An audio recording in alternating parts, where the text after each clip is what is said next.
आता पाहूया जिल्ह्यांमधल्या टॉप 9 बातम्या। उष्णतेच्या लाटेमुळे धरणातील पाणीसाठ्यात घट। राज्यातील सर्व धरणांमध्ये सरासरी 28.06% पाणीसाठा। राज्यात चिंतेचं वातावरण। बीड जिल्ह्यात अवकाळीचा फटका। मागच्या महिन्यात झालेल्या पावसाने फळबाग आणि पिकांचं नुकसान। शेतकऱ्यांकडून नुकसान भरपाईची मागणी। नांदेड जिल्ह्यात उष्णतेच्या झळा। 42 अंश सेल्सिअस इतक्या उच्चांकी तापमानाची नोंद। उष्णतेने पीक करपण्यास सुरुवात। परभणीमध्ये धरणातील पाणीसाठा चिंताजनक। येलदरी जलाशयात केवळ 30% पाणी। नागरिकांवर पाणी टंचाईचं संकट। उद्या होणाऱ्या मतदानासाठी गाव गाठण्यात चाकरमान्यांची सुरुवात। सातारा, सांगली, कोल्हापूर, रायगड, रत्नागिरी जाणाऱ्या गाड्या फुल।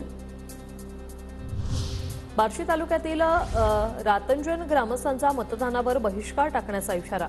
बेकायदेशीर खडी क्रशरवर कारवाई करण्याची मागणी। शासकीय कार्यालयाला तक्रार देऊनही कारवाई होत नसल्याचा गावकऱ्यांचा आरोप। वाशिम जिल्ह्यात शेत पाणंद रस्त्यांची कामं सध्या संथ गतीने सुरू। वेगवेगळ्या टप्प्यात 226 शेत पाणंद रस्त्यांच्या कामांना मंजुरी। मात्र कामं संथ गतीने सुरू असल्याने शेतकऱ्यांमध्ये नाराजी। पंढरपूरमध्ये विठ्ठल रुक्मिणी मंदिर संवर्धनाचं काम आता वेगाने सुरू। 45 दिवसात मंदिरातील कामं पूर्ण करण्याचं नियोजन। मे अखेरपर्यंत विठ्ठलाचं दर्शन पूर्ववत करण्याची तयारी।